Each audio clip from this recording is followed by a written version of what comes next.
स्थापकाय च धर्मस्य सर्वधर्मस्वरूपिणे अवतारवरिष्ठाय रामकृष्णाय ते नमः। जननीं शारदां देवीं रामकृष्णं जगद्गुरुं पादपद्मे तय श्रित्वा प्रणमामि मुहुर्मुहुः। জামাপুকুর শ্রীরামকৃষ্ণের সঙ্গে উপস্থিত সকল ভক্তবৃন্দদের আমার আন্তরিক শ্রদ্ধা, প্রণাম এবং শুভেচ্ছা জানাই আজকের এই বিশেষ দিনে। যেমন একটু আগে সঞ্চালক মহাশয় বলেছিলেন যে 1 জানুয়ারি থেকে শ্রীরামকৃষ্ণদেবের জন্মতিথি এপ্রিলের শেষে বা মার্চের মাঝামাঝি সময় পর্যন্ত মূলত এই সময়ের মধ্যে শ্রীরামকৃষ্ণের যে বাণীটুকু সবচেয়ে বেশি আলোচিত এবং ধ্যানের বিষয়বস্তু হয় সেটি হচ্ছে এই তোমাদের আর কি বলিব, আশীর্বাদ করি তোমাদের চৈতন্য হোক, যেটা শ্রীরামকৃষ্ণদেব 1886 সালের 1 জানুয়ারি কাশীপুরে উদ্যানবাটিতে ভক্তদের উদ্দেশ্য করে বলেছিলেন। আজকে আমাদের আলোচনার বিষয়বস্তু ঠিক সেটিই রয়েছে। প্রথমে সেই 1 জানুয়ারি এক্সাক্ট কী ঘটেছিল অতি সংক্ষেপে যদি আমরা আলোচনা করি, যে জগদম্বার উপর একান্ত আশ্রিত বালক শিশু স্বভাব শ্রীরামকৃষ্ণদেব গরমকালে বরফ খেতে খুব পছন্দ করতেন, ভালোবাসতেন। বাচ্চারা যেমন বরফের আইসক্রিম খায়, তা তিনিও ভালোবাসতেন দেখে ভক্তেরাও খুব করে শ্রীরামকৃষ্ণকে খুশি দেখে বরফ নিয়ে আসতেন, লেমনের নিয়ে আসতেন। তা খেয়ে তার ঠান্ডা লাগে, গলায় ব্যথা হয়। 1885 সালে পানিহাটির মহোৎসব থেকে যখন তিনি ফিরে আসেন, সেই গলার ব্যথা আরও বেড়ে যায়। তখনকার প্রচলিত কবিরাজি চিকিৎসা ইত্যাদি চলতে থাকে, কিন্তু উপশম হয় না। তখন আরও ভালো চিকিৎসার জন্যে কলকাতায় তাকে আনা হয়, প্রথমে শ্যামপুকুর বাটিতে, তারপরে কাশীপুর উদ্যান বাটিতে রাখা হয়। তো শ্রীরামকৃষ্ণদেবের মতো একজন বিখ্যাত মানুষের এই অসুখের কথা শুনে তৎকালীন কলকাতার একজন বিখ্যাত হোমিওপ্যাথি চিকিৎসক রাজেন্দ্রলাল দত্ত, তিনি তার পরিচিত কাউকে বললেন, যদি আমি সুযোগ পাই আমি একটি ভালো ওষুধ বেছে রেখেছি তার চিকিৎসা, হয়তো আমি আশা করি এতে তার উপকার কল্যাণ হবে, তিনি হয়তো সেরে যাবেন। সুতরাং ভক্তেরা তাকে আনালেন এবং তিনি লাইক অফ 200 দিতে শ্রীরামকৃষ্ণদেব 15 দিন খুব সুস্থ স্বাভাবিক ছিলেন এবং ভক্তদের মধ্যে তখন তারাও আশা দেখতে শুরু করলেন যে শ্রীরামকৃষ্ণদেব আবার আগের মতো সুস্থ স্বাভাবিক হয়ে উঠবেন। দেখতে দেখতে 1885 শেষ, 1 জানুয়ারি 1886 শ্রীরামকৃষ্ণদেব নিজে থেকে অনেকটা সুস্থ বোধ করেছেন। তাই বিকালের দিকে অনেক দিন পরে তিনি সেবককে নিয়ে উপর থেকে দোতলা থেকে নিচের দিকে নামছেন। সেদিন প্রায় 30 ভক্ত উপস্থিত ছিলেন সেই উদ্যানবাটিতে। কেউ কেউ বারান্দায় এদিক ওদিক বসেছিলেন, কেউ কেউ বাগানে এদিক ওদিক ছিলেন। তো বাড়ি থেকে নেমে পশ্চিম দিকে কিছুটা যাওয়ার পর এক গাছতলায় দেখলেন গিরিশ প্রভৃতি ভক্তেরা রয়েছেন। গিরিশকে দেখেই শ্রীরামকৃষ্ণদেব, ভক্ত ভৈরব গিরিশকে দেখে তিনি প্রথমে বললেন, গিরিশ, এই যে তুমি এত কিছু বলো, তুমি কি দেখে আছো ও বুঝে আছো? তাই এখানে কেউ কেউ বলেন মাঝখানে, এই যে এই আমার অবতারত্ব সম্বন্ধে অনেক কিছু বলো, তুমি আমার কি দেখেছো, কি বুঝেছো, আমার আর অবতারত্বটা ব্যাকেটে লেখা হয়েছে। তো এই কথা শুনেই আমরা জানি যে গিরিশ নতজানু হয়ে হাত করে বলেন, ব্যাস বাল্মীকি যা ইয়ত্তা করতে পারেন, আমি তার সম্বন্ধে অধিকার কি বলিব।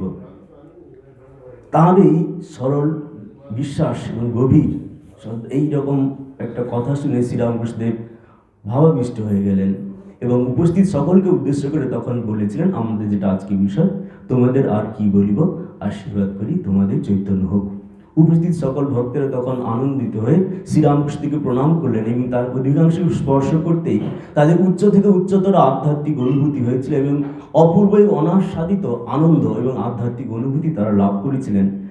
তাদের নিজের নিজের অভিজ্ঞতা থেকে আমরা জানতে পারি পরবর্তীকালে। তো এই হয়েছে ঘটনা এবং কিছুক্ষণ পরেই তাঁর আবার স্বাভাবিক অবস্থায় তিনি ফিরে আসেন এবং সেদিনকার মতো হাঁটা এখানেই শেষ করে তিনি আবার তাঁর শয়নকক্ষে ফিরে যান। ঘটনাটা এখানেই শেষ। এখন এই ঘটনাটিকে যদি আমরা বিশ্লেষণ করি, প্রথমে দুটি জিনিস আমরা দেখতে পাই।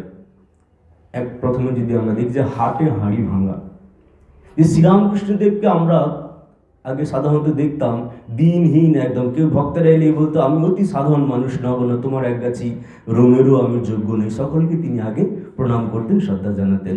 তো এই যে দিনহীন ভাব, নিজেকে সবসময় আড়াল রাখতেন, আমি কিছুই জানি না, সব কিছু মা জানেন। তা এমন একটি লোক যাকে সহজে ধরা ছোঁয়া যেত না, কিন্তু এই গিরিশ ঘোষের ভক্তি বিশ্বাসের প্রবল বাতাসে যেন শ্রীরামকৃষ্ণদেবের সে এতদিনকার রাখা আড়াল, সম্মুখের আবরণ যেন কোথায় উড়ে গেল, এবং তিনি নিজের স্বরূপ এবং শক্তিকে যেন প্রকটিত করে ফেললেন, প্রকাশ করে ফেললেন। যে প্রকাশ আগে ক্ষণিকের জন্য এবং সীমাবদ্ধ লোকের মধ্যে ক্ষেত্রে আমরা প্রকাশিত হতে দেখেছি, কিন্তু আজকে যেন জনসাধারণের মধ্যে তিনি সেটিকে প্রকাশ ঘটালেন। তিনি যেমন আগে বলেছিলেন, যাওয়ার আগে আমি হাটে হাঁড়ি ভেঙে দিয়ে যাব। বেশ কয়েক বছর আগের কথা, যখন একদিন এই লাটু মহারাজ আছেন, গোপালদা আছেন লাটু, তিনি লাটুকে একটা কিছু বলছেন, না এখানকার কথা তো আমি জানি না, আপনি বলে দিন। ঠাকুর বলছেন, ও গোপাল দেখো লাটু বলে কিনা এখানকার কথা বলে দিন, তুমি বলো বাপু এখানকার কথা কি বলতে আছে। এখন গোপালদা ব্যাপারটা বুঝে বললেন, এখানকার কথা তো আপনার জানা আছে, বলে দিন না, আপনারা তো সেটা জানার জন্যই এসেছি। ঠাকুর তখন বলছে না এখন নয়, ওসব পরে হবে। এই 1 জানুয়ারিতে যেন সেই আবরণটা, এই জন্য বললাম যে আবরণটা রেখে দিয়েছিলেন তিনি, সেটি যেন সরে গেল এবং তিনি সবার সামনে নিজেকে প্রকাশিত করলেন, হাটের হাঁড়ি ভেঙে দিলেন। আর সেই সঙ্গে আরেকটি ইঙ্গিতও দিলেন, ওই যে যাওয়ার আগে, যে তাঁর এই লীলা অবসান, তিনি যে অবতার লীলা করছেন তাঁরও শেষের দিকে এসে গেছে। প্রদীপ যেমন নিভে যাওয়ার আগে আবার একটু জ্বলে ওঠে বেশি করে, তাঁর এই আজিকার এই সুস্থতাও যেন নিভে যাওয়ার আগে সেই লক্ষণটাই ইঙ্গিত গ্রহণ করলো। এটা প্রথম ঘটনা। আর একটি ঘটনা আমরা যেটা দেখতে পাই, যে গৃহভক্ত এবং সন্ন্যাসী ভক্ত, সেদিন দেখা যাচ্ছে বেশিরভাগ গৃহভক্তরা, প্রায় সকলেই গৃহভক্ত উপস্থিত ছিলেন, কোনো ত্যাগী সন্তান সেদিনকার ঘটনায় উপস্থিত ছিলেন না। এটাও ঘটনা আমরা দেখতে পাই। যে কেন এমনটি হলো, যে বলা হচ্ছে যে সাধু সন্ন্যাসী যারা ভক্ত, ভালো সাধু সন্ন্যাসী, তাদের জন্য অবতারের অত বেশি প্রয়োজন নেই, অবতারকে অনেক বেশি প্রয়োজন আপামর জনসাধারণ, যারা পাপে তাপে মগ্ন, শোকক্লিষ্ট যারা জনসাধারণ, তাদের জন্যই বেশি ভগবানের প্রয়োজন আছে। তাই যেন শ্রীরামকৃষ্ণ সেদিন তাঁর স্বরূপ এবং শক্তিকে এই জনসাধারণের মাঝখানে, গৃহভক্তদের মাঝখানে প্রকাশিত করলেন। উল্লেখ্য যে ত্যাগী সন্তানদের কাছে নিজের স্বরূপ তিনি অনেক আগেই প্রকাশিত করেছিলেন, সুতরাং আর আজকে গৃহভক্তদের কাছে তিনি যেন সেটাকে প্রকাশ করলেন, আমরা এটা দেখতে পাচ্ছি। তো সেই সঙ্গে যে আরেকটা জিনিস আমরা বলবো, যে ত্যাগী সন্তানদের মধ্যে একটি তপস্যার ভাব দেখা যায়, যে সাধন ভজন করে দেখবেন নরেন ঠাকুরের সেবা করছে, কিন্তু সেই সঙ্গে খুব রাত্রেও গভীর তপস্যা সাধন ভজনের মগ্ন রয়েছে। কিন্তু গৃহীদের অত সেই সব বালাই নেই, তারা জানে শ্রীরামকৃষ্ণদেব আমাদেরকে স্পষ্ট করেছেন, আমরা তাকে প্রণাম করেছি, আমাদের সব কিছু হয়ে গেছে। রাম দত্ত প্রমুখ ছিলেন এইভাবে লোক, তারা বলতেন আমাদের নতুন করে আর কিছু করার নেই। তাই সেজন্য আমরা দেখতে পাই যেন তাদের সামনে শ্রীরামকৃষ্ণদেব তার যে স্বরূপ এবং শক্তিকে প্রকাশিত করে বললেন, যেন গীতায় যেমন ভগবান বলেছিলেন, সর্বধর্মান পরিত্যাজ্য মামেকং শরণং ব্রজ, অহং ত্বং সর্বপাপেভ্যো মোক্ষয়িষ্যামি মা শুচঃ। সব কিছু পরিত্যাগ করে তোমরা আমার শরণাগত হও, আমি তোমাদের সকল শোকের দুঃখের পারে নিয়ে যাব। এই জন্যে ত্যাগীদের ক্ষেত্রে যেমন সাধন ভজনের উপর তাদের ঝোঁক আছে, তারা সেইভাবে চেষ্টা করছেন। আর গৃহীর ভক্তদের যেন শুধু শরণাগতি দ্বারাই তারা সেই রকম উচ্চ আধ্যাত্মিক অবস্থা লাভ করতে সক্ষম হন। ঠাকুর যেমন ওই উপমা দিতেন, যে বাঁদরের ছানা আর বিড়াল ছানা। এক্ষেত্রে ত্যাগীদের এটা যেন অনেকটা তারা শ্রীরামকৃষ্ণকে ধরে রেখেছেন। অনেক পরবর্তীকালে রাজা মহারাজ খুব করছিলেন, তখন সম্ভবত আমাদের বিজয় কৃষ্ণ গোস্বামী বলছিলেন যে এত তপস্যার কি দরকার, ঠাকুর তো সব করে দিয়ে গেছেন। তখন রাজা মহারাজ বলেছিলেন যে হ্যাঁ, তিনি তো সব করে দিয়ে গেছেন, কিন্তু সেটা যাতে দৃঢ় হয়, আমি নিজে থেকেই সেই একই অনুভব করতে পারি, তার জন্য আমরা এখন সাধন ভজন করছি। তা এই জন্যে ত্যাগীদের ক্ষেত্রে অনেকটা যেন বলা যায় বানর ছানার মতো, তারা ঈশ্বরকে ধরে আছেন, ঈশ্বরকে নিয়ে কাটাতে চান। আর গৃহভক্তরা যেন বিড়াল ছানার মতো, শ্রীরামকৃষ্ণদেব আমাদের যে পথে নিয়ে যাবেন, যেমন রাখবেন, আমরা সেই রকমই থাকবো। তো আবার বলছেন যে আর একটা উপমাও তিনি বলেছেন, মাছি এবং মৌমাছির স্বভাব। ত্যাগীরা সেক্ষেত্রে সাধারণত তারা ত্যাগ পবিত্র শুদ্ধ ভাব নিয়ে তারা যেমন থাকেন, গৃহীদের ক্ষেত্রে তারা ঈশ্বরের নাম গানও করেন, আবার সংসারে ভোগ সুখেও মত্ত হন। তাই এই জন্য বলা যেতে পারে যে এই দিনটাতে আমরা দেখতে পাচ্ছি যে গৃহীদের উপস্থিতি এবং ত্যাগীদের অনুপস্থিতি, এই নিয়ে মাস্টারমশাই একটা সুন্দর কথা আছে। একজন নবাগত ত্যাগী ভক্ত এসেছেন, তিনি তাকে মাস্টারমশাই বলছেন, বুঝলে, নরেন বাবরাম প্রভৃতি এরা হচ্ছে ভালো জাতের আম, কিন্তু এখনো পাকেনি। তার মানে তাদের এখনো সাধন ভজন করার ইচ্ছা আছে, এইভাবে আমরা ঈশ্বর লাভ করব, মুক্তি লাভ করব, জ্ঞান লাভ করব ইত্যাদি। আর রামচন্দ্র প্রমুখ এরা হচ্ছে টোকো আম, কিন্তু পেকে গেছে। অত ভালো জাতের আম নয়, গৃহভক্তেরা টোকো আম, কিন্তু এরা পেকে গেছে, পরিপূর্ণতা লাভ করেছে। শ্রীরামকৃষ্ণই আমাদের জীবনে ধ্রুব তারা, সেই ভাব নিয়ে তারা সুন্দর করে সংসারে তারা থেকে গেছেন, তার ভাব এবং আদর্শ নিয়ে। তারা হচ্ছে ভালো আম, কিন্তু পাকেনি ত্যাগীরা, আর গৃহীরা যেন টোকো আম, কিন্তু পেকে গেছে। তা এইরকম দুটি ঘটনা আমরা দেখতে পাচ্ছি সেখানে, যে সাধারণ মানুষের জন্যই তার বেশি আগমন। এই জন্য আমরা দেখি দক্ষিণেশ্বরে যখন সাধারণ কেউ কেউ বললো যে ওই বেশ্যারা আসছে, যারা দুশ্চরিতা তারা আসছে, তাই কলকাতার বাবুরা পছন্দ করছে না। স্বামীজি বলে চিঠি লিখলেন কি, শ্রীরামকৃষ্ণদেব এই সমস্ত লোকদের জন্য বেশি এসেছেন, ওইসব বাবুরা যদি না আসে কিচ্ছু এসে যায় না, ওদের জন্য ভগবানের অত বেশি প্রয়োজন নেই। তো এই রকম আমরা দেখতে পাচ্ছি একটি হাঁড়ি ভাঙা ঘটনা বিশ্লেষণ করে দুটি মূল জিনিস আমরা দেখতে পাচ্ছি। আর একটা হচ্ছে গৃহী এবং ত্যাগী ভক্তদের উপস্থিতি এবং অনুপস্থিতি। এবারে এটার নামকরণটা নিয়ে যদি আমরা ভাবি, এই যে ঘটনা ঘটেছে 1 জানুয়ারি, দুটি জিনিস আমাদের কাছে আসে। একটি হচ্ছে কল্পতরু দিবস, তাই না, আর একটি আছে কি আত্মপ্রকাশে অভয়দান। এই তো দুটি জিনিস নিয়ে অনেকে বলেন এইটা বলা ভালো, কেউ বলেন ওই রকম বলা ভালো। কিন্তু বস্তুতে আমরা একটু ভেবে দেখি, এই দুটোই ঠিক। দুটি ভিন্ন আঙ্গিকে, ভিন্ন অবস্থা থেকে, ভিন্ন মানসিকতার দিক থেকে আমরা দুটি নামকরণকে বেছে নিতে পারি। সাধারণ মানুষ তো প্রচুর কামনা বাসনা নিয়ে রয়েছে, তাই না? সেই জন্য আমরা দেখতে পাচ্ছি যে তাদের পক্ষে কল্পতরু দিবসটা বেশি উল্লেখযোগ্য। আমরা স্বামী বিবেকানন্দ তার একটি বক্তৃতা যেখানে বলছেন ঈশ্বর ধারণার ক্রমবিকাশ, কীভাবে এই ঈশ্বর ধারণাটা এলো। যে প্রথম বলছেন এই পিতৃপুরুষদের, পূর্বপুরুষদের উপাসনা, যেমন আমরা শ্রাদ্ধাদি করি। আর একটি হচ্ছে প্রকৃতি পূজা, প্রাকৃতিক শক্তি, বৃষ্টি হচ্ছে, ভূমিকম্প হচ্ছে, ঝড় আসছে, তখন মানুষ কল্পনা করলো এই শক্তিগুলোর জন্য একজন করে দেবতা আছে। বৃষ্টির দেবতা ইন্দ্র, ঝড়ের অগ্নি দেবতা, এইরকম করে সব সমুদ্র দেবতা বরুণ, এরকমভাবে তারা সেই সমস্ত দেবতাদের জন্য তুষ্ট করার চেষ্টা করতে শুরু করলো। সেখান থেকে দেবদেবীর আবির্ভাব, বহু দেবতা থেকে তারপরে এলো এক ঈশ্বরের ভাব, সব কিছুর জন্য কন্ট্রোলার, সব কিছুর নিয়ামক, এক ঈশ্বরের ভাব। তারপরে মানুষ তার নিজের সমস্যাগুলো সমাধানের জন্য, নিজের ব্যর্থতা, অপূর্ণতা, নিজের অপ্রাপ্তি, সেগুলোকে পাওয়ার জন্য এমন একটি বহিস্থ শক্তির কাছে তারা প্রার্থনা করতে শুরু করলো। এইভাবে ঈশ্বর উপাসনা ক্রমশ বিকাশপ্রাপ্ত হতে শুরু করে, এবং সেখান থেকেই আসে স্বর্গের ধারণা।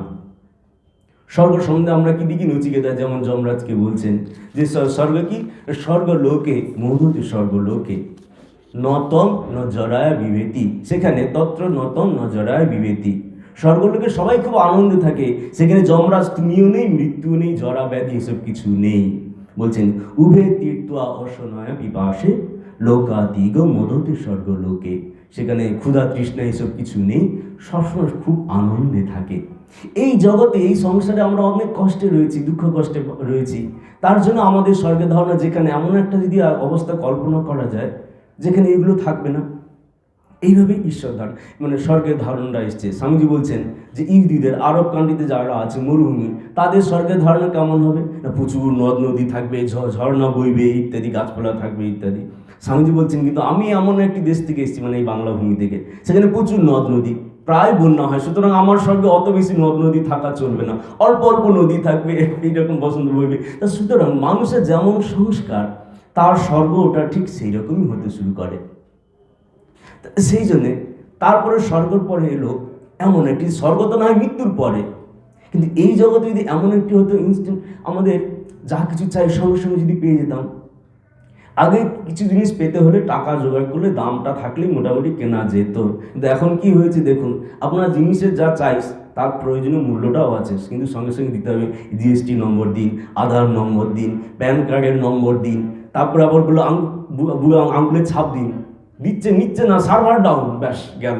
টাকা রয়েছে, আপনার জিনিসের প্রয়োজন আছে, সব কিছু আছে, সার্ভার ডাউন। ব্যাংকে যাবেন টাকা তুলতে, টাকা জমা দিতে, সার্ভার ডাউন। একটি কথা দিয়ে আপনাকে সব সারা দিনটাই আপনার নষ্ট করে দিল, এত বড় লম্বা লাইন দিয়ে আসছে। তো এই যে প্রতি মুহূর্তে আমাদের বাধা সমস্যা, একটা ছোট উদাহরণ দিলাম জাস্ট। তো এইগুলো যদি না থাকতো তাহলে কেমন হতো তুমি বলো তো? আমরা যদি এরকম ভাবে বলি, সেখান থেকে এলো কামধেনু কল্পতরু, এমন একটি গাছ, যা চাইবো তাই পেয়ে যাব। আমার এই চাই, সঙ্গে সঙ্গে এসে বিদেশ যেতে, ট্যুরে যেতে ইচ্ছে করছে, আমার পাসপোর্ট চাই, পাসপোর্ট এসে গেল। আমার এমন কি একটা চাই, সঙ্গে সঙ্গে এসে যাবে। তারপরে কামধেনু, আমরা দেখেছি না এই আমাদের বৈশিষ্ট্য আর এর লড়াই তো সেই কামধেনুকে নিয়েই শুরু হলো, তাই না? তা সেইরকমভাবে এই জিনিসগুলো ক্রমশ আমাদের আসছে কোথা থেকে? কামনা বাসনা থেকে। যতক্ষণ কামনা বাসনা রয়েছে সেগুলো পরিপূর্ণ করার জন্যই আমাদের এই ধরনের চিন্তা ভাবনাগুলো আসে। তাই বলা যায় যতক্ষণ আমরা কামনা বাসনা আমাদের প্রবল, ততক্ষণই কিন্তু কল্পতরু দিবস এই নামকরণের দিকে আমাদের ঝোঁক বা আকর্ষণ থাকে। খারাপ নয়, ভুল নয়, এটাও ঠিক। কারণ গীতাতে আমরা দেখেছি, সেখানে বলা হচ্ছে চার রকম ভক্তের কথা বলা হচ্ছে: আর্ত, অর্থার্থী, জিজ্ঞাসু এবং জ্ঞানী। যে আর্ত, দুঃখ কষ্ট পাচ্ছে, তার থেকে মুক্তি চায়, সেও ভক্ত। যে অর্থ কষ্ট পাচ্ছে, দারিদ্র থেকে মুক্তি পেতে চায়, বা আরো উচ্চ বেশি অর্থ সম্পত্তি লাভ করছে, সেও অর্থার্থী, সেও ভক্ত। আবার যার এগুলো একটু কম, এরপরে একটু জিজ্ঞাসু হয়েছে, সে জিজ্ঞাসু, আর যিনি সবকিছু জেনেছেন তিনি জ্ঞানী। প্রত্যেকেই কিন্তু তার ভক্ত। তাই কামনা বাসনা থাকা খারাপ কিন্তু নয়। ঠাকুর বলছেন ঈশ্বর কামনা, ভক্তি কামনা, মুক্তি কামনা কামনার মধ্যে নয়, এগুলো আমাদের নির্দিষ্ট পথ দেখায়, এগুলো ভালো। এইবার দেখুন, যতক্ষণ কামনা বাসনা আছে ততক্ষণই আমাদের ভয়। যদি যত কমবে তত ভয়ও কমবে। তারপর কিরকম ভয়? যেমন অনাহারের ভয়, রোগ শোকের ভয়, তাই না? প্রতি মুহূর্তে আমাদের ভয় রয়েছে, মানহানির ভয় রয়েছে। একটু যদি অনুষ্ঠান দেরি হয়ে যায়, যদি একটু বৃষ্টি পড়ে, টোটো পাওয়ার ভয়, গাড়ি ঠিক পাওয়া যাবে না, আরও দেরি হয়ে গেলে বাড়িতে আবারও শান্তির ভয়। তো প্রতি মুহূর্তে এই জন্য আমরা দেখি ভর্তৃহরি বলছেন, সর্ববস্তু ভয়ানিতম ভুবিনৃণাম বৈরাগ্যম এব অভয়ম। এই যখনই আমরা কামনা বাসনা ছেড়ে একটু উচ্চতর চিন্তা ভাবনা করতে শিখবো, উচ্চতর জীবনযাপন করতে শিখবো, তখনই সঙ্গে সঙ্গে আমাদের ভয়গুলোও কমতে থাকবে। এই জন্য দেখি উচ্চতর আধ্যাত্মিক সোপানে সর্বোচ্চ আধ্যাত্মিক যখন অবস্থা অনুভব করলেন জনক রাজা, তখন বলা হচ্ছে উপনিষদে দেখি, অভয় বৈ জনক, হে জনক তুমি অভয় অবস্থা প্রাপ্ত হয়েছ। এই যে আত্মপ্রকাশে অভয় দান আমরা বললাম। প্রথমে যতক্ষণ কামনা বাসনা প্রবল রয়েছে ততক্ষণ কল্পতরু দিবস এই নামটার প্রতি আমাদের মনে হবে এটাই সার্থক দিন। আবার যখন আমরা আরও একটু উঁচু ধাপে উঠব, তখন আমাদের মধ্য থেকে ভয়গুলো ধীরে ধীরে তিরোহিত হয়ে যাবে। গীতাতে যেন বলা আছে, সেই উচ্চতর অবস্থা কি বলছেন? ইয়াসমিন স্থিত ন দুঃখেন গুরুণাপি বিচারলিয়াতে। খুব ভয়ঙ্কর আঘাত কষ্ট যদি আসে, তাতেও আমরা বিচলিত হব না, কারণ আমরা সেই সনাতন সত্যকে জেনেছি। আমাদের বিনাশ নেই, মৃত্যু ভয় সবচেয়ে বড় ভয়। সেটা যদি না থাকে, দেখুন মানুষকে কোনো কিছু করতে বাধ্য করা হয় মূলত দুটি জিনিস দিয়ে। একটি হচ্ছে লোভ দেখিয়ে, আর একটি হচ্ছে মৃত্যু ভয় দেখিয়ে। বা কাউকে একজনকে কিডন্যাপ করে রাখলো, আপনাকে এটা করতে হবে, তা নইলে একে মেরে দেওয়া হবে, ছাড় পাবে না, সে লোক বাধ্য হয়ে করছে। অথবা তাকে লোভ দেখানো হচ্ছে, এই আমাকে এই ইনফরমেশনটা দিন, আপনাকে 5 লাখ দিচ্ছে। তো এইরকমভাবে লোভ এবং ভয়, এই দুটো দিয়ে মানুষকে তার ইচ্ছার বিরুদ্ধে বা অনৈতিক কিছু করতে আর মানুষ প্রলুব্ধ করতে পারে। তা সুতরাং যত এগুলো কমবে তত আমরা অভয় অবস্থা প্রাপ্ত হব। তখন দেখবো যে হ্যাঁ, যেমন লীলা প্রসঙ্গকার বলেছেন শারদানন্দজি, আত্মপ্রকাশে অভয়দান। এই বিশেষ দিনটাতে শ্রীরামকৃষ্ণের প্রত্যেকে অনুভব করতে স্পর্শ করলেন। এইভাবে কিন্তু বলা যায়, দেখুন যে ভক্ত উপস্থিত যারা ছিলেন গিরিভক্ত, তাদের যে চাওয়া পাওয়াগুলোকে যদি আমরা দুটি ভাগে ভাগ করতে পারি, মূলত ইহলৌকিক মানে ব্যবহারিক এবং পারমার্থিক। কেউ কেউ তো একটু টাকা পয়সাও চেয়েছিলেন, তাই বলতো ব্যবহারিক তিনি প্রার্থনা করেছেন। আর বাকিরা তো সব উচ্চতর কিছু আধ্যাত্মিক অনুভব, সেটাকে পারলৌকিক আমরা বলতে পারি। তারও পরে রয়েছে সব কামনা বাসনার পারে যেটা, সেটা সম্পূর্ণ যখন চলে যাবে। আমরা এই জন্য দেখি সত্যিয়স্য চ অকাম হতস্য তৈত্রীয় উপনিষদে, যিনি যত বেশি কামনা ছেড়েছেন তিনি তত বেশি সুখী। একদিকে ভোগের জিনিস বাড়ানো হচ্ছে, সুখ বাড়ছে, আর একদিকে একটুখানি বাসনা কমিয়ে দিল, তার সুখ বেড়ে গেল। একদিকে আরো বেশি ভোগের জিনিস বাড়ানো হচ্ছে, আর এদিকে একটুখানি ভোগের ইচ্ছাটা কমিয়ে দিল, কামনাটা কমিয়ে দিল, তার সুখ বেড়ে যাচ্ছে। তো এই জন্যে তিনি সবচেয়ে বেশি সুখী যার কোনো কামনা বাসনা নেই, যেটা শ্রীরামকৃষ্ণদেবের মধ্যে আমরা দেখতে পেয়েছি। তা এই জন্যে অভয় পদে আমরা তখন স্থিত হব। আমাদের বলা হচ্ছে এই দিনের সার্থকতা, যতক্ষণ কামনা বাসনা হচ্ছে কল্পতরু দিবস, যখন সেগুলো কমাতে পারবো তখন আত্মপ্রকাশের অভয়দান দিবস হিসেবে এটি আমাদের কাছে আদরণীয় হয়ে উঠবে। এই হলো দিনটির তাৎপর্যের ঘটনা। যদি আমরা দেখি, এরপরে আসছে আশীর্বাণী। প্রথমে আমরা দেখলাম ঘটনাটা কি ঘটেছিল, তারপরে তার বিশ্লেষণ করা হলো, তারপরে তার নামকরণ নিয়ে আলোচনা করা হলো। এরপরে যে মূল কথাটি তিনি বলেছিলেন, আশীর্বাণী, তোমাদের আর কি বলবো, আশীর্বাদ করি তোমাদের চৈতন্য হোক। এতে দুটি অংশ আমরা ভাগ করে নিতে পারি। একটি হচ্ছে তোমাদের আর কি বলবো, আর দ্বিতীয় অংশটা হচ্ছে তোমাদের চৈতন্য হোক। প্রথম অংশটা নিয়ে যদি আমরা ভাবি, আর কি বলবো, অর্থাৎ আর কি বলবো কখন আমরা বলি, অর্থাৎ আগে সব কিছু বলে দিয়েছি, নতুন করে আর কিছু বলার নেই।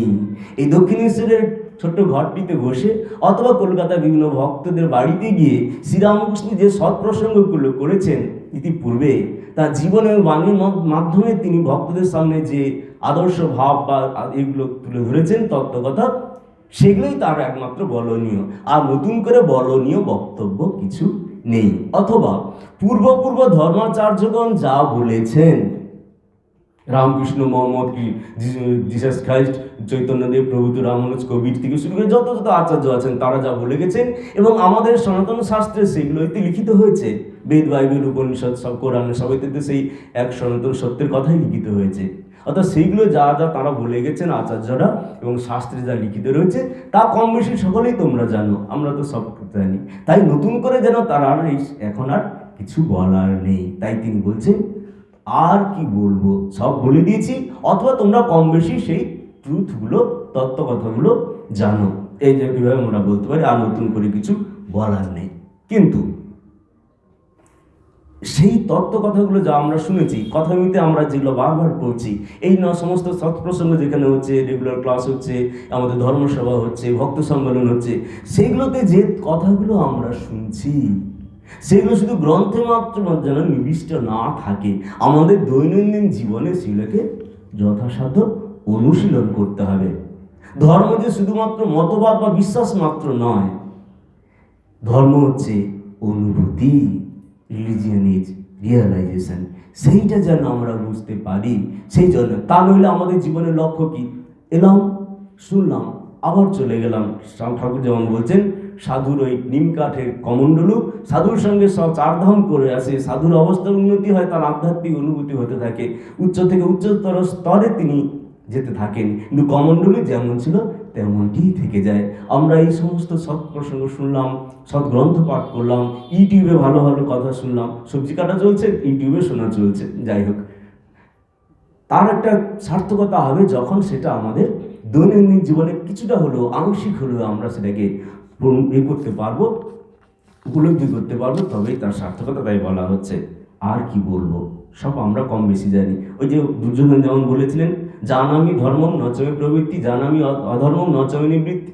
আমরা ভালো কোনটা মন্দ কোনটা, ধর্ম অধর্ম খুব ভালো করে জানি, তবুও আমরা পুণ্যকর্মে জানি, পুণ্য করলে সুখ হবে, আমরা সকলেই সুখ চাই, কিন্তু পুণ্যকর্ম করি না। জানি পাপ করলে দুঃখ পেতে হবে, কেউ দুঃখ চাই না, তবু পাপ করতে প্রবৃত্ত হয়। তাই এই হচ্ছে আমাদের অবস্থা, যাকে সংক্ষেপে বলে জ্ঞান পাপী। এনিওয়ে, সেই যে অবস্থা থেকে যাতে আমরা মুক্তি পেতে পারি, এগিয়ে যেতে পারি, সেই জন্য তিনি যেন বললেন, আর কিছু বলার নেই। পরের অংশটা, আশীর্বাদ করি তোমাদের চৈতন্য হোক। এই তোমাদের চৈতন্য হোক, এই কথাটা নিয়ে যদি এবার আমরা ভাবি যে আচ্ছা, তোমাদের চৈতন্য হোক, এটা কেন বলা হলো? আমরা কি জড়? আমরা তো জীব, আমরা চেতন, তাই না? তাহলে আমাদের আবার কেন বলা হচ্ছে চৈতন্য হোক? আমরা তো এই নই। পরমনুষ্যতে দেখুন একটা ইয়েতে রয়েছে, বোধহয় সম্ভবত রয়েছে 1:3-14 এই মন্ত্রে রয়েছে, সকলেই জানি, উত্তিষ্ঠত জাগ্রত প্রাপ্য বরান নিবোধত সুরস্ব ধারা নিশিতা দূরত্বয়া দুর্গম পথস্তৎ কবয়ে বদন্তি। 1:3-14 মন্ত্রে রয়েছে। তো এইখানে এই যে রয়েছে উত্তিষ্ঠত জাগ্রত, স্বামীজি একটু অনুরূপভাবে ভাবানুবাদ করেছেন যেন, যে লক্ষ্যে না ওঠো জাগো, লক্ষ্যে না পৌঁছানো পর্যন্ত থেমো না। তো এখানে প্র্যাকটিক্যাল এটা হবে ওঠো জাগো এবং শ্রেষ্ঠ আচার্য সমীপে গমন করে তার কাছ থেকে সেই তত্ত্বকথা আত্মতত্ত্ব অবগত হও। প্রথম লাইন, প্রথম মন্ত্রের প্রথম অংশটা। তো এই যে ওঠো এবং জাগো, তা এই ওঠো মানে আমরা তো উঠে আছি, অর্থাৎ সমস্ত যে অলসতা রয়েছে, আমরা আলসেমিতে আমাদের দিন কাটছে, এই জড়তা অলসতা এইগুলো ছেড়ে আমাদের বেরিয়ে আসতে হবে। আমাদের মধ্যে উদ্যম চাই। যতক্ষণ সাহস ততক্ষণ আশ। বল বুদ্ধি ভরসা, 30 পেরোলে ভরসা, বেশ কথা। তার 30-এর মধ্যে আমাদের কজনের সুযোগ হয় সেই আধ্যাত্মিক জীবনযাপনের করা? সুতরাং আমাদের বেশিরভাগেরই after 30, better to say after 60 আমাদের এই সমস্ত নিয়ে চিন্তা ভাবনাগুলো শুরু হয়, তাই না? রিটায়ারমেন্টের পরে সংসারে অনেক ঘাত প্রতিঘাত খেয়ে যখন দেখি আর বেকার, যাদের জন্য করি চুরি সেই বলেছে যোগানন্দজির কথা। কিছুতে বিয়ে করতে রাজি হন না, মা কাঁদতেছেন, তাই মায়ের চোখে জল দেখে বাধ্য হয়ে বিয়ে করলেন। মা পরে বলছেন ভেতরে ইচ্ছা না থাকলে কেউ কখনো অন্যের কথায় বিয়ে করে?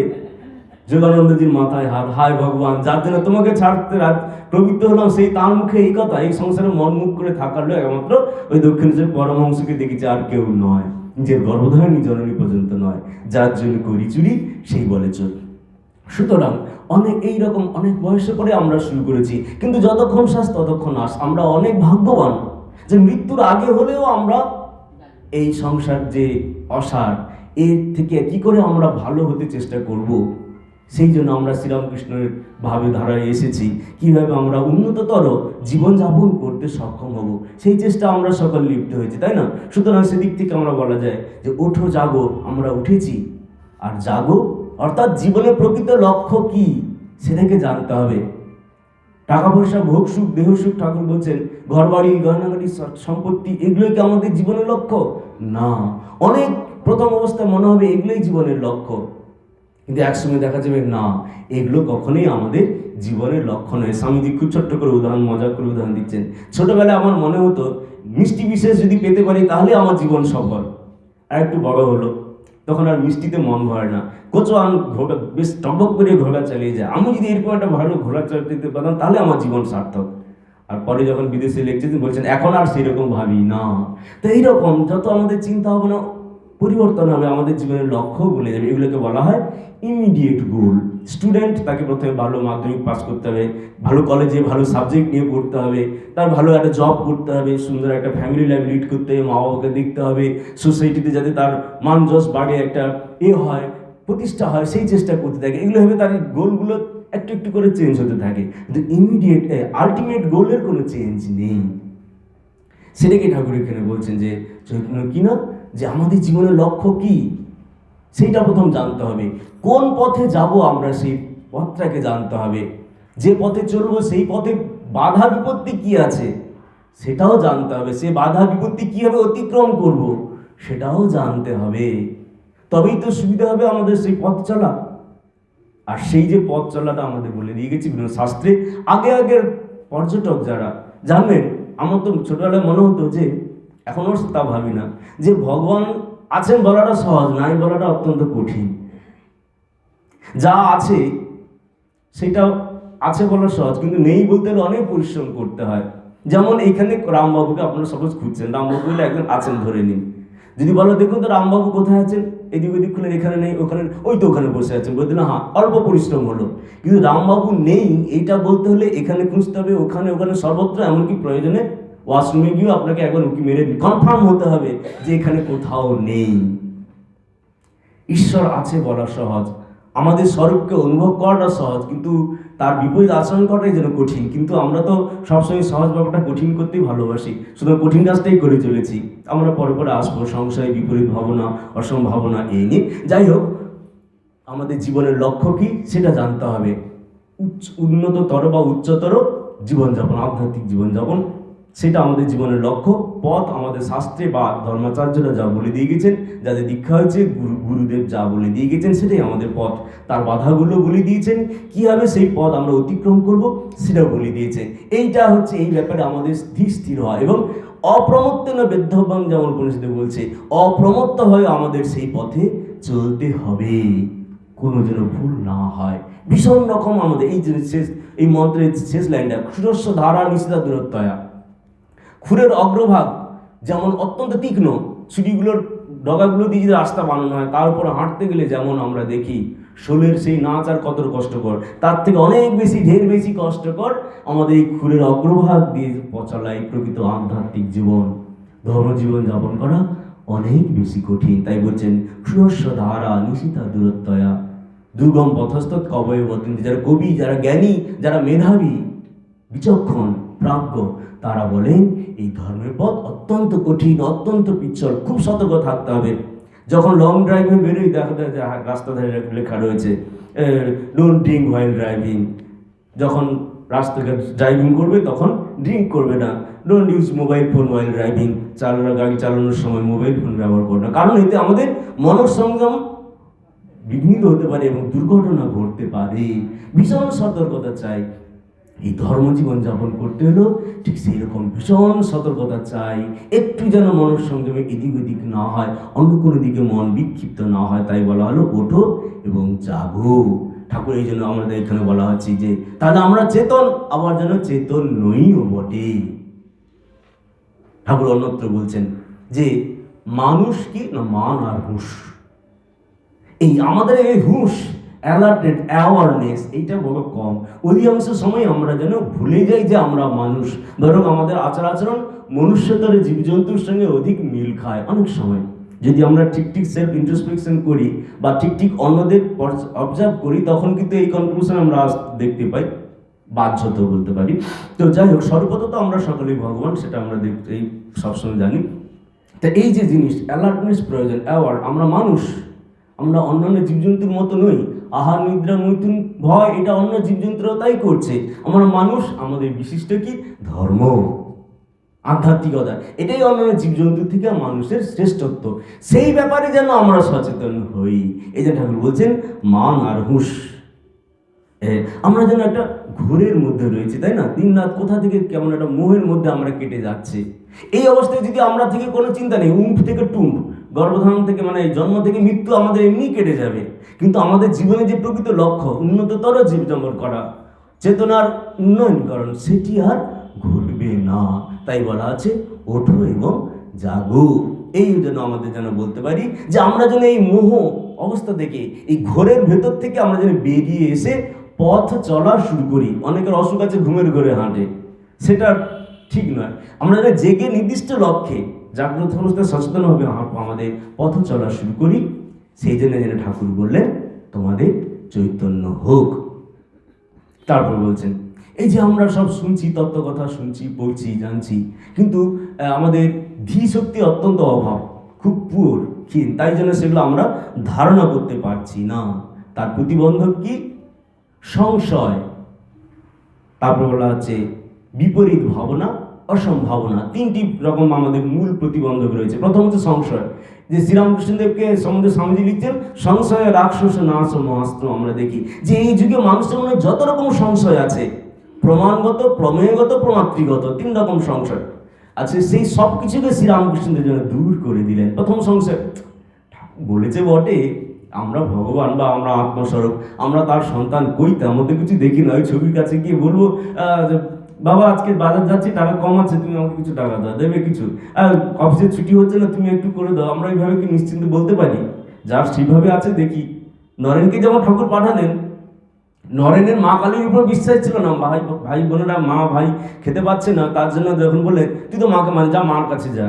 নরেন ঠাকুরের উপর বিশ্বাস ছিল, মা কালীর উপর বিশ্বাস ছিল না। তবু তিনি যেহেতু ঠাকুরের বিশ্বাস আছে, তিনি বলেছেন, তাই তিনি চাইতে গেছিলেন যে ঠিক আছে, যে ভাত কাপড় যেন অভাব না হয়, সেসব ঘটনা আমরা জানি। তা এইরকমভাবে আমরা যে দেখি যে সংশয় এমন বলেছে, সত্যি সত্যি কি এমনটি হয়? এই রকম সংশয় মানে একবার এদিক একবার ওদিক। সংশয় আপা বিনশ্বতী, গীতাতে যেমন বলছে নয়ম লোকস্তি ন পরহ, অজ্ঞস্ত অশ্রদ্ধা দানশ্চ সংশয় বিনশ্যতি। আমরা দেখি সংশয় আমাদের ইহলোক পরলোক দুটি থেকেই আমাদের বিচ্যুত করে, এইটা একটা বড় প্রতিবন্ধক। তারপরে হচ্ছে অসম্ভাবনা, এটা কি কখনো কোনোভাবে হওয়া সম্ভব? হতেই পারে না, অন্যটা ধরে নিলাম। আর বিপরীত ভাবনা যে না আমরা এটা নই, এটা আমাদের যোগসূত্রে যেমন বলা হয়েছে 4টা জিনিস: অনিত্যকে নিত্য, অসুচিকে সূচি, দুঃখকে সুখ, আর উল্টো যেগুলো আমাদের আছে অনাত্মাকে আত্মা। এই 4টি ভাব, এইটাকে সেখানে বলা হচ্ছে যে অবিদ্যা। অনিত্যকে নিত্য আমরা ধরে নিচ্ছি, অসুচিকে সূচি ধরে নিচ্ছি, যেটা আত্মা নয় অনত্ব সেটাকে, আর যেটা দুঃখকর সেটাকেই সুখ ভেবে বসে আছি। এই যে জিনিসগুলো বিপরীত ভাবনা আমাদের প্রকৃত আধ্যাত্মিক উন্নতিতে বাধা দিচ্ছে, সেইগুলো যাতে আমরা ছাড়তে পারি তার জন্যই যেন তিনি বললেন আশীর্বাদ করি তোমাদের চৈতন্য হোক। আর আমরা জানি যে আমাদের জীবনের লক্ষ্য, যে আমরা আগে বলেছিলাম আমাদের লক্ষ্য জানতে হবে, তারপর সেই পথে এগোতে হবে। ঠাকুর সহজ করে যেমন বলে দিয়েছেন কি, ঈশ্বর লাভই মনুষ্য জীবনের উদ্দেশ্য। টাকা পয়সা নয়, মান সম্মান নয়, দেহ সুখ নয়, ঈশ্বরের মনুষ্য জীবনের উদ্দেশ্য। এইটা যাতে আমরাও আমাদের টার্গেট, আলটিমেট গোল হিসেবে ফিক্সড করি, সেটার জন্য যেন শ্রীরামকৃষ্ণ বললেন যে জীবনের উদ্দেশ্য বুঝতে পারো যেন তোমরা, তার জন্যই যেন বললেন তোমাদের চৈতন্য হোক। আর ঈশ্বর লাভের জন্য যেটা প্রয়োজন ত্যাগ। শাস্ত্র আমাদের বলছে ন ধনেন ন প্রজয়া ন চেজয়া, ত্যাগে নয় কি অমৃতত্ব মানুষ। ধনের দ্বারা নয়, সন্তানের দ্বারা, প্রজার দ্বারা নয়, বা কর্ম যাগযজ্ঞাদি কর্মের দ্বারা নয়, আমাদের প্রয়োজন কি ত্যাগ। এমনকি বলা হচ্ছে যে অহংকারশ্রিত যে আমাদের পরোপকার, শ্রীরামকৃষ্ণ বারবার বলছেন কি, ঈশ্বর সাক্ষাৎকার হলে কতক্ষণ হাসপাতাল, ডিসপেন্সারি, স্কুল কলেজ চাইবে, যে এই ধরনের অথচ দেখুন আমাদের পরে আসবো শিবজ্ঞানে জীবসেবার কথা বলা হচ্ছে। তো এই দুটির মধ্যে পার্থক্য কোথায়? যে এমনি সাধারণ চ্যারিটি যেটা, সেটা হচ্ছে অহংকার আশ্রিত। আমি বড়, ওকে রক্ষা করতে হবে, ওকে দেখাতে হবে, ওদের উদ্ধার করতে হবে। খ্রিস্টান মিশনারিরা যেমন করতে কি, এদেশে মিশনারি পাঠিয়েছে, টাকা তুলছে কি জন্যে না, এশিয়ার মানুষগুলো অন্ধকারে রয়েছে, ওদেরকে আলো দেখাতে হবে, তাই ওরা টাকা তুলছে পাশ্চাত্য দেশ থেকে এদেশে এসে তারা যাতে নতুন নতুন চার্চ খুলতে পারে এবং ধর্মান্তরিতকরণ করতে পারে। এটা হচ্ছে অহংকার যুক্ত পরোপকার। শ্রীরামকৃষ্ণ এটারই নিন্দে করেছেন। আমাদের করতে হবে অহংকার ত্যাগ করার জন্য, অহংকার যাতে দূর হয়ে যায় সেই রকম সেবামূলক কর্ম আমাদের করতে হবে। সেই জন্য আমাদের বলা আছে ত্যাগে নৈকে অমৃতত্ব মানুষ হোক। ভোগ বাসনা বা ইন্দ্রিয় সুখের দ্বারা নয়, যিনি যত ত্যাগ করতে সক্ষম হবেন তিনি তত ঈশ্বরের কাছাকাছি যাবেন। সংসার ত্যাগ করবো, সংসার ত্যাগ করার দরকার নেই। ঠাকুর বলছেন যত পূর্ব দিকে যাবে পশ্চিম দিক তত আপনি দূরে সরে যাবে। অসময়ে বেল্লো যদি নারকেলের বেল্লো টানা হয় ক্ষয় হয়ে যায়, ঘায়ের মামড়ি শুকিয়ে গেলে আপনিই খসে পড়ে। আমাদের সংসার ছাড়া নিয়ে ব্যস্ত হতে হবে না, আমাদের বেশি জোর দেওয়া চাই ঈশ্বর চিন্তার উপর। যত আমরা সৎ চিন্তা করব, যত ঈশ্বর চিন্তা করব, সংসার আমাদের থেকে আপনিই দূরে সরে যাবে। তুকারামের জীবন যেমন দেখুন, ওই যে আমাদের পান্ডারপুরে যত আমরা রয়েছে, দিনরাত বিঠল দেব বিঠল দেব বিঠল দেব করছেন, গিন্নি এসে গানা চিৎকার চালিয়ে সংসারে অশান্তি বাঁধিয়ে দিচ্ছেন, ছেলেপুলেরা খেতে পারছে না, তার অত ভাবনা নেই। তিনি কিন্তু গিন্নিকে ছাড়তে চেষ্টা করলেন, তিনি খালি বিঠল দেব ইষ্ট চিন্তাই করে যাচ্ছেন। যত আমরা ইষ্ট চিন্তা করবো, ঈশ্বর চিন্তা করব, সংসার তত আমাদের থেকে দূরে সরে যাবে। তাই এই যে আমরা যেন ভোগের পথে নয়, ইন্দ্রিয় পরায়ণতার পথে নয়, ত্যাগের পথে প্রবৃত্ত হই, সেটাই যেন এই জন্য শ্রীরামকৃষ্ণদেব বললেন আশীর্বাদ করি তোমাদের চৈতন্য হোক। উপায় কি? তিনি বলছেন উপায় হচ্ছে সদসদ বিচার, সাধুসঙ্গ, বিশ্বাস। যে এই যে সদসদ বিচার করলে আমরা নিত্য এবং অনিত্য বুঝতে পারবো। ঈশ্বর নিত্য, বাক্স অনিত্য। এই জগৎ সংসার যা দেখছি অনিত্য এই অর্থে নন এক্সিস্টেন্স নয়, পার্মানেন্ট নয়, ইমপারমানেন্ট। এই আছে এই নেই, যেটা আমাদের শাস্ত্রীয় ভাষায় বলে দৃষ্ট নষ্ট স্বভাবযুক্ত। শঙ্করাচার্য বলছেন যে এই দেখলাম দৃষ্ট, একটু পরে তা থাকছে না, নষ্ট স্বভাবযুক্ত এই সংসার। এর মধ্যে যেটা প্রকৃতপক্ষে নিত্য স্থির জিনিস, সেই হচ্ছে ঈশ্বর বস্তু। সেইটা যেন আমরা বুঝতে পারি। যেটা দুদিনের জিনিস সেটার প্রতি আমাদের অত আকর্ষণ আর বেশি থাকবে না, যেটা যিনি সবসময় আছেন। পথ চলতি লোকের প্রতি আমাদের এত আকর্ষণ থাকে, ট্রেনে গেলেন হ্যাঁ কয়েক ঘন্টা জার্নি বেশ ভালোই ঘনিষ্ঠতা হয়ে যায়, কিন্তু তার প্রতি অত আকর্ষণ নয়, কারণ কয়েকদিনের ওর প্রতি। কিন্তু যিনি আপনার বাড়ির লোক, পরিবারের আত্মীয়, তাদের সঙ্গে আপনার সম্পর্ক বেশি, কারণ এরা আমার স্থায়ী, বেশিক্ষণ থাকবে। তা এইরকমভাবে আমাদের নিত্য বিচার করলে আমরা তখন আমাদের মধ্যে বৈরাগ্য বেশি আসবে। সাধু সঙ্গ করলে কি হবে না, তাদের দেখে আমাদের মধ্যে উৎসাহ উদ্দীপনা হবে যে হ্যাঁ, এই লোকগুলো যখন এতটা ছাড়তে পেরেছে, আমরাও পারবো, এরাও মানুষ আমরাও মানুষ, কেন পারবো না। এইভাবে চললেও যে আনন্দে থাকা যায়। গৌতম বুদ্ধের কথা দেখুন, 3টা জিনিস দেখলেন তিনি কষ্ট পেলেন, জরা, বার্ধক্য, মৃত্যু। আর কোনটা দেখে তিনি বুঝলেন এই পন্থা, দেখলেন বেশ ধ্যানমগ্ন সন্ন্যাসীকে দেখে তিনি বুঝলেন এই পন্থা, এই পথ অবলম্বন করলেই আমি প্রকৃত আনন্দ এই 3টার পারে, এই যে জরা, বার্ধক্য, মৃত্যু, এইতে পারে যেতে পারবো। তা সেই জন্যে সাধুর সঙ্গে আমাদের এইটুকু হয়, সৎসঙ্গ করলে আমরাও উৎসাহ পাই, আমরাও সেই রকমভাবে চলার চেষ্টা করতে পারি। আর হচ্ছে বিশ্বাস, বিশ্বাস ছাড়া কিছু হয় না। বিশ্বাস শুধু ধর্মজগতে নয়, যে কোনো কিছু জানার জন্যই, বিজ্ঞানের ক্ষেত্রেও বিশ্বাসকে প্রাথমিকভাবে বলতে হয়।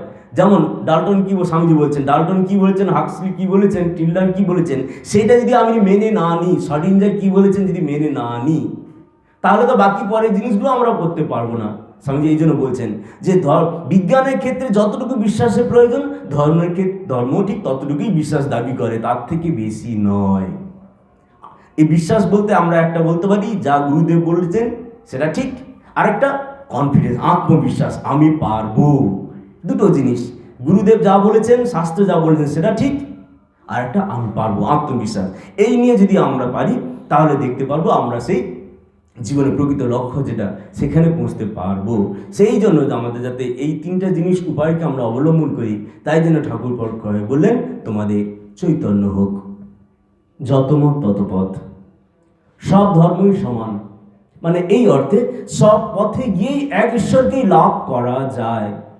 যার যেমন রুচি সে সেইভাবে, রুচিনাং বৈচিত্রা ঋজুকুটিল নানা পথে জুসাম নৃণামেক গম্য তমসি পয়সাম মর্ণব ইব। নদীগুলো যেমন সরল বা বক্রপথে গিয়ে সেই এক সমুদ্রেই পতিত হচ্ছে, সকল মানুষও তার রুচি, বিশ্বাস এবং ক্ষমতা অনুযায়ী অধিকারী ভেদে ভিন্ন ভিন্ন মত পথে গিয়ে সেই এক চরম সত্যকেই উপলব্ধি করতে সক্ষম হচ্ছেন। সুতরাং সকল ধর্মই সত্য, কোনো ধর্ম এবং সম্প্রদায়ের মধ্যে কোনো মতবিরোধের যা দরকার নেই, কোনো সাম্প্রদায়িকতার দরকার নেই, বরং পরস্পরের ভাব গ্রহণ এবং সহায়তা, বিনাশ নয়, সপ্রেম আবাহন, শ্রদ্ধা বা পরস্পতি, এইটাই যেন আমাদের মধ্যে বিরাজ করে। তার জন্যই যেন ঠাকুর বললেন যে এত হানাহানি মারামারি কেন করছো তোমরা? এক পুকুরে জল নিচ্ছে, 4 ঘাটে 4, কেউ অ্যাকোয়া, কেউ ওয়াটার, কেউ পানি, কেউ বাড়ি বলছেন। বাস্তবে জিনিসটা একই, এক ভগবান, তার এক নাম, তার 1000 নাম। সুতরাং তোমরা পরস্পর বিবাদ করো না, তাকে তার পথে চলতে দাও এবং পরস্পর প্রতি একটা যেন সুন্দর সম্পর্ক বজায় থাকে। সেই জন্যই যেন ঠাকুর বললেন যে আশীর্বাদ করি তোমাদের চৈতন্য হোক। বলছেন কথা মধ্যে দেখবেন এক জায়গায় বলছেন, যিনি যে সমন্বয় করেছে সে বেশ লোক।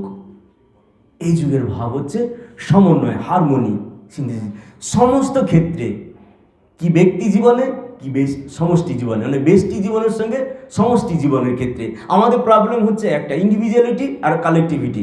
আমরা যখন ইন্ডিভিজুয়ালিটি, নিজের ব্যক্তি স্বাতন্ত্র্যের উপর বেশি জোর দিই, তখন আমরা সমাজে মানে কালেকটিভিটির, সমষ্টির ভালো মন্দের দিকে আমরা বেশি জোর দিতে পারি না।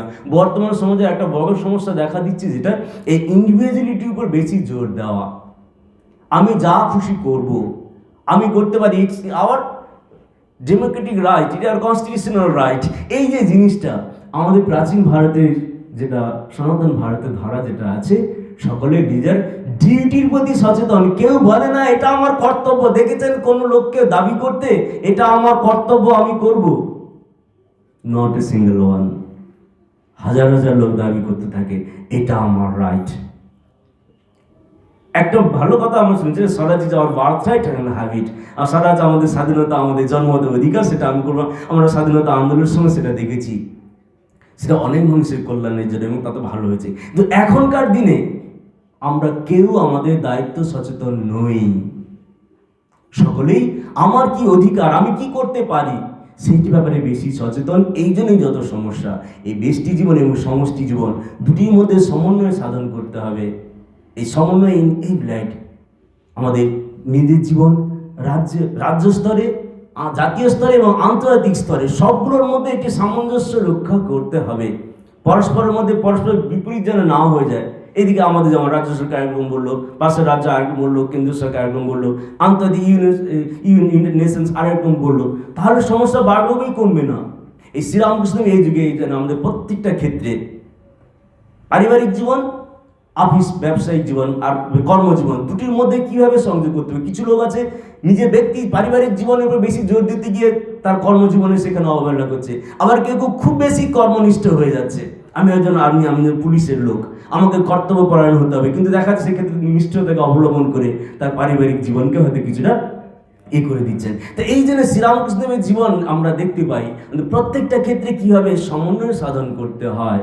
শুধু 4 যোগের নয়, জ্ঞানযোগ, কর্মযোগ, ভক্তিযোগ, রাজযোগ যে বলা হচ্ছে, সব ক্ষেত্রে সাধন ভজনের ক্ষেত্রে কিভাবে আমরা সমন্বয় করব, ব্যক্তি জীবনের সঙ্গে সমষ্টি জীবনে কিভাবে আমরা সমন্বয় করব, বলে যে আমাদের সেকুলার লাইফের সঙ্গে স্পিরিচুয়াল লাইফের কিভাবে সমন্বয় করব, এখানকার সঙ্গে বাইরে কি সমন্বয়, প্রত্যেকটা ক্ষেত্রে আমাদের অন্তর্জগতের সঙ্গে বহির্জগতে কিভাবে আমরা সমন্বয় করব, সেগুলোই যেন তিনি দেখিয়ে দিয়ে গেছেন।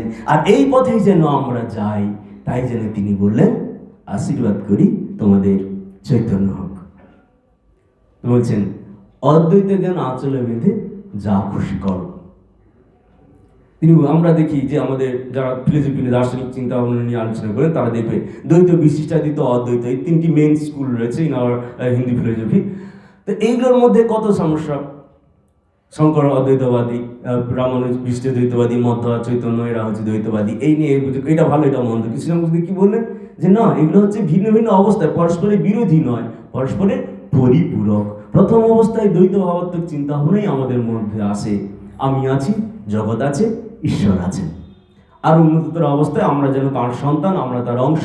এই ঈশ্বর সমগ্র বিশ্ব ব্রহ্মাণ্ডের সৃষ্টি করেছেন, বিশ্ব ব্রহ্মাণ্ডের প্রত্যেক জিনিসের মধ্যে তিনি আছেন, আবার সব তার মধ্যেই সব কিছু রয়েছে। এইরকম আরো উচ্চতর অবস্থায় ঠাকুর বলছেন অদ্বৈতই সকল সাধনার শেষ কথা, সব এক হয়ে যায়, এক নাই দুই আর প্রকৃতি নিথর, স্বামীজির গানে যেটা দেখতে পাচ্ছি আমরা। তা এই যে অবস্থা, এইটা যেন আমরা বুঝতে পারি। আর শুধু তাই নয়, এই অদ্বৈত জ্ঞানকে আঁচলে বেঁধে আমাদের দৈনন্দিন জীবন, ব্যবহারিক জীবনকে কন্টিনিউ করতে হবে। সেখানেই আসছে শিবজ্ঞানের জীবন। স্বামীজি বলছেন কি, বনের বেদান্তকে ঘরে আনা যায়। আমরা ভেবে গিয়েছিলাম কি সেকুলার লাইফ আলাদা, আমাদের ব্যক্তি জীবন আর একটা আধ্যাত্মিক জীবন আলাদা, কিন্তু তা নয়। বেদান্ত যদি শুধু একটা ডগমা, ডক্ট্রিন হতো, মতবাদ হতো, তাহলে তার বেশি কিছু মূল্য নেই, যদি না আমরা দৈনন্দিন জীবনে তাকে অনুশীলন করতে পারি। আর শ্রীরামকৃষ্ণ সেখানে দর্থহীন ভাষায় বলে দিলেন, অদ্বৈত জ্ঞান আঁচলে বেঁধে যা খুশি করো, তুমি যা খুশি করো, সংসার করবে। এই যে যেমন ছোট্ট একটা উদাহরণ, তার ভক্ত যে মদ খেতে গিরিশ বললেন না, মদ খাওয়া ছেড়ে দাও, মাকে নিবেদন করে খাও। এই যে জিনিস অদ্বৈত জ্ঞান আঁচলে বেঁধে তুমি যদি সাধন করতে চাও করো, তুমি পরোপকার করতে চাও করো, তুমি যদি ইন্দ্রিয় পরায়ণ হতে চাও তাও করো। যদিও আমরা দেখি বিদ্যারণ্য স্বামী তার সম্ভবত পঞ্চদশীতে বলছেন যে যদি জ্ঞান লাভ করার পরেও কেউ যদি অনৈতিক বা অসুচি জীবনযাপন করে, তাহলে কুকুরের সঙ্গে তার আর কি পার্থক্য।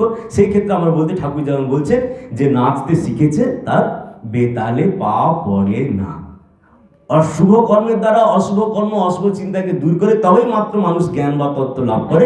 সেই অবস্থায় তার দ্বারা খারাপ কিছু হওয়ার কোনো আশঙ্কাই নেই। সোনার তরবারি লোহার তরবার যেই না পরশমণি ছিল, সংসার সোনার হয়ে গেল, তার দ্বারা আর হিংসা চলে না।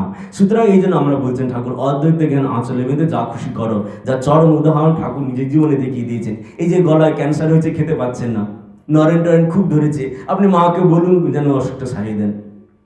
তো ঠাকুর অগত্যা এরা যখন বলছেন, এদের দ্বারা বারবার অনুরুদ্ধ হয়ে তিনি মাকে বলেন, মা এই গলায় ওইটাই হয়েছে, খেতে পাচ্ছি না, যাতে খেতে পারি একটু করে দে। তারপর ঠাকুরের নিজের মুখে কথা দেখুন, মা অমনি তোদেরকে দেখিয়ে বললেন, ওই যে এত মুখে খাচ্ছিস, একটা মুখে তুই গদাই চাটু যে তুই হয়তো ওই মুখটাই খেতে পাচ্ছিস না, কিন্তু এই যে অত যুব ভক্ত সাধারণ মানুষের মুখ দিয়ে খাচ্ছিস। ঠাকুরের রিয়াকশন কি? লজ্জায় কথা ঠিক হতে পারলাম না, যে কি কুকর্ম করে ফেলেছি, একটা কি ভয়ানক একটা দুষ্কর্ম অপকর্ম করে ফেলেছি। কারণ আমি গদাই চাটুর্যে রামকৃষ্ণ পরমহংস, আমি খালি এটাকে আমি ভেবেছি, অন্যগুলো যে আমি সেটা আমি ভুলে গেছি। এই তার লীলাবসনকার বলছেন, যদি এইরকম বোধকে যদি অদ্বৈত থেকে না চলে বেঁধে যা কিছু করো বলে, তাহলে তো আমাদের পক্ষে হয়ে গেছে। কিন্তু সেটাই আদর্শ, সেটা আমাদের করতেই হবে। যতদিন না করা হচ্ছে ততদিন আমাদের মুক্তি নাই। ততদিন বারবার ওই ওই যে কাঁচা হাঁড়ি যেমন হাঁড়ি কলসি যেমন গরু ছাগল ভেঙে দিলে আবার আমাদের সে কুমোর কী করে, আবার কাদা গুলে আবার চাকিতে ফেলে। সেই আমাদের বারবার আসতে হবে এবং যেতে হবে। তাই আমাদের অদ্বৈত অনুভূতি শেষ কথা, সেই চেষ্টা করতে হবে আমরা যাতে এই সব কিছু বিবাদ বিসংবাদ ভুলে সে অদ্বৈত তত্ত্ব অনুভবের জন্য সচেষ্ট হই। সেই জন্য যেন ঠাকুর বললেন, আশীর্বাদ করি তোমাদের চৈতন্য হোক। এরকম অসংখ্য কথা আমরা বলতে পারি, যেমন যাবৎ বাঁচি তাবৎ শিখি, যে যতক্ষণ আমরা সে আমাদের হৃদয়কে মনকে প্রসারিত রাখতে হবে। উঁচু জায়গায় জল জমে না, ঠাকুর বলছেন। অহংকার যেখানে আমি সব জানি, আমি আর কি শিখবো। খোকা মহারাজকে যখন ঠাকুর বললেন মাস্টারমশাইয়ের সঙ্গে দেখা করতে, খোকা মহারাজ সুবিধানন্দজি হলেন, ইস উনি তো গেরস্থ মানুষ, আমাকে কি বলবেন। তাও ঠাকুর যখন বলছেন গেছেন, এখন দেখা গেল মাস্টারমশাই ঠাকুরের কথা ছাড়া অন্য কোনো কথাই নেই। তখন এসে বললেন, ঠাকুর বললেন, হ্যাঁ এখানকার কথা বলবে বলেই তো তোকে ওখানে বাড়ানো। এই যে জিনিসগুলো আমাদের তো প্রথমত আমরা বুঝতে পারি আমাদের সংস্কার অনুযায়ী আমার আবার নতুন করে শেখার কি আছে। প্রত্যেকের কাছেই যে আমরা শিখতে পারি, সেই জন্য ঠাকুর বলছেন যাও তারপর শিখি। এই শেখার জন্যে যাতে আমাদের মানসিকতার তৈরি থাকে, তা নাহলে তো আমরা প্রতিমুহূর্তে ভুল করলে কেউ কিছু বলতে গেলে একটা জিনিস, সাধারণ মানুষ এবং উন্নততর মানুষের পার্থক্য, সাধারণ মানুষের দোষ দেখালে সে আপনার 10খানা দোষ দেখিয়ে দিয়ে আপনাকে করে দেবে, তার লক্ষ্য নিয়ে দোষ দুর্বলতা দিয়ে করে না। কিন্তু উন্নত মানুষদের দোষ দেখালে তিনি স্বীকার করে নেন। শ্রীরামদে এক চাটি মারলেন মালকিন রাসমণির গালে, কর্মচারীরা রে রে করে তেগে এলেন, রাসমণি বলেন না, নিজের বিচার করে দেখলেন যে কারণে চড় মেরেছেন এখানে ওই চিন্তা।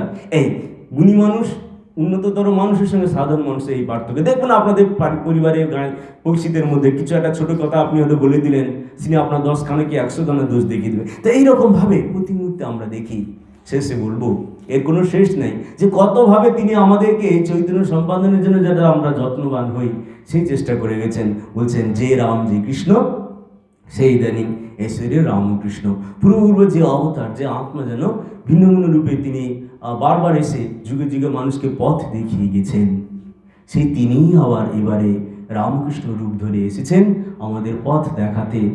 আমরা যেন তাকেই আমাদের জীবনের ধ্রুবতারা করে চলি, তাহলেই আমাদের যা কিছু প্রাপ্তি তা ঘটবে। ঠাকুর যেমন বলছেন, এদেরকে বেশি কিছু করতে হবে না, খালি ছোট্ট 3টে, আমিকে, ওরাকে আর আমাদের সম্পর্ক কি, এইটুকু জানলেই হবে।